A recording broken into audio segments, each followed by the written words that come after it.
Қайырлы күн. Тарих-таным каналыма қош келдіңіздер.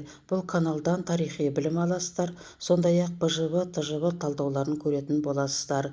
Сондықтан менің каналыма тіркеліп, видео ұнаса лайк басып, комментарий жазып отыруды ұмытпаңыздар.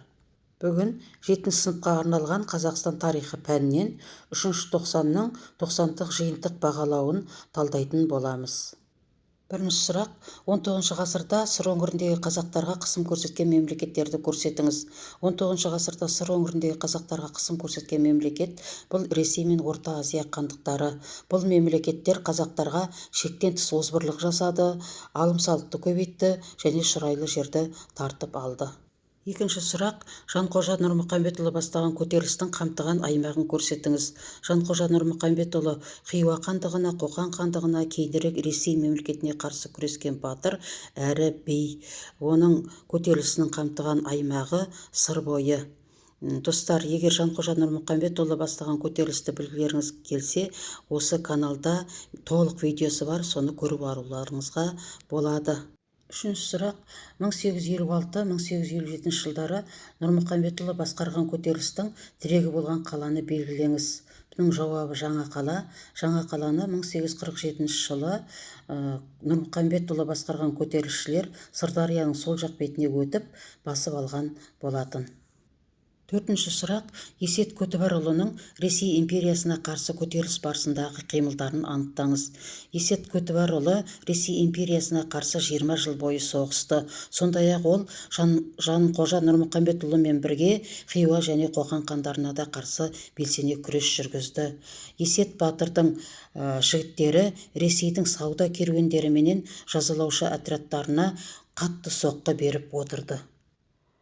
Бесінші тапсырма: 19 ғасырдың ортасындағы отаршылдыққа қарсы көтерілістің себептері мен нәтижесін сипаттаңыз. Бұнда Жанқожа Нұрмұқамбетұлы көтерілісі, Жоламан Тіленшіұлы көтерілісі және Есет Көтібарұлы бастаған көтеріліс туралы айтатын боламыз. Жанқожа Нұрмұқамбетұлы басқарған көтерілістің себептері. Бұл кезде сыр бойы қазақтары негізінен Хиуа және Қоқан хандығының қол астында болды. Қоқан және Хиуа хандықтары қазақтарға алым-салықты көбейтті және шұрайлы жерлерді тартып алды. Бұл көтерілістің нәтижесіне келетін болсақ, Жанқожа жауынгерлері 1836 жылы Хиуа әскерлерінің Бесқала қамалын тас-талқан етіп қиратты. 1845 жылы Хиуаның құрамында 2000 сарбазы бар жасағын ойсырата жеңді. 1847 жылы Жаңақаланы басып алды. Сондай-ақ қоқандықтарға қарсы күресіп, Ақмешітке дейін жорық жасады. Бірақ Жанқожа батыр басқарған көтеріліс 1860 жылы жеңіліске ұшырады. Жоламан Тіленшіұлы басқарған көтерілістің негізгі себебі патша үкіметінің Елек өзенінің бойына 29 бекініс салып, жаңа елек шебін құруы болды және осы жерден қазақтарды ығыстырып шығару болды.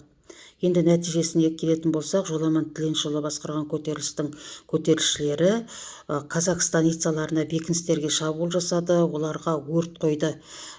Патша үкіметі Жоламан Тіленшіұлы басқарған көтеріліске жазалаушы отряд жіберді. Сондықтан Жоламан Тіленшіұлы басқарған көтеріліс жеңілді. 195 сарбаздан айырылды, 125 адам тұтқынға түсті. Есет Көтібарұлы басқарған көтерілістің негізгі себебі патша үкіметінің мынау Жием Ырғыз бойына жақындауына наразы болды. Ал енді нәтижесінде Есет Көтібарұлы Ресей империясына қарсы негізінен 20 жыл бойы соғысты, бірақ Ресей империясының күшіне қарсы тұрудың мүмкін еместігін түсініп, 1858 жылы Ресей менен бейбіт келісім жасасу жөніндегі шартқа қол қойды. Алтыншы сұрақ: Қазақ хандығының отарға айналуына әсер еткен факторларға талдау жасаңыз. Саяси фактор: қазақ хандары мен сұлтандарының билігінің әлсіреуі, сепаратизмнің күшеюі және патша үкіметінің хандық билікті жоюы. Ал әлеуметтік факторға келетін болсақ, бұл әлеуметтік руаралық тартыстар, жайылым жерлерге талас, сондай-ақ отаршылдық езгіге қарсы ұлт-азаттық күреске бүкіл халықтық біртұтас көзқарастың болмауы. Жетінші тапсырма: Қазақстанның Ресей империясының отарына айналуына байланысты пайда болған ұғымдарға сипаттама беріңіз. казак деген ұғым. Казак Ресейге әскери қызмет көрсететін әскери сословиялық топ. Біздің Қазақстанда Орал қазақтары, Жайық қазақтары, Орынбор қазақтары, Сібір қазақтары және Жетісу қазақтары деген қазақтар болды. Десятина 1,9 гектар жер өлшемі, жарғы деген бұл заң, басқару ережесі, бекініс, Ресейдің тұрақты әскері қару-жарағы бар, қажетті азық-түлікпен қамтамасыз етілген әскери стратегиялық тұрғыдан маңызды тұрағы. 8-ші сұрақ. Зар заман ақындарының өз шығармаларында көтерген мәселелерін анықтаңыз дейді. Бұнда зар заман ақындары Дулат Бабатайұлы, Шортанбай Қанайұлы, Мұрат Мөңкеұлы берілген. Шығармалары, мысалы, Дулат Бабатайұлының Аягөз қайда барасың деген шығармасы бар, Шортанбай Қанайұлының Мына заман қай заман деген, ал Мұрат Мөңкеұлының Үшқиян деген шығармаларын алуға болады. Жалпы бұл зар заман ақындарының көтерген мәселелері Ресей империясының отаршылдық озбырлығы мен сұрқия саясатын жан-жақты суреттерді.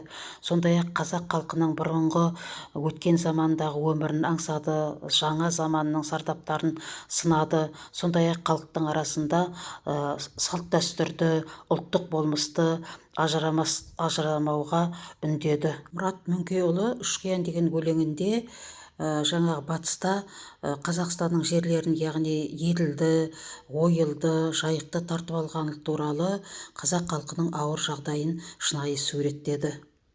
9-ші сұрақ. Қазақ зиялыларының қалыптасуының маңыздылығын жазыңыз. 19 ғасырда қазақ зиялылары қалыптасты. Олардың ішінде Шоқан Уәлиханов, Ыбырай Алтынсарин, Абай Құнанбайұлы, Бабажанов, Қалидей, Шорманов, Құдайбердіұлы, Көпейұлы. Олардың негізгі жазған тақырыптары, олар халықтың мұң-мұқтажын тыңдап, халық жағдайын жақсартуға үлес қосты, отаршылдыққа қарсы пікір білдірді, шығармаларында халықтың жағдайын жазды, халықтың рухын көтерді және жоғарыдағыларға халықтың жағдайы туралы ақпарат жеткізіп отырды. Достар, 3-ші тоқсанның тжб-сын талдап болдым. Сондықтан назарларыңызға рахмет.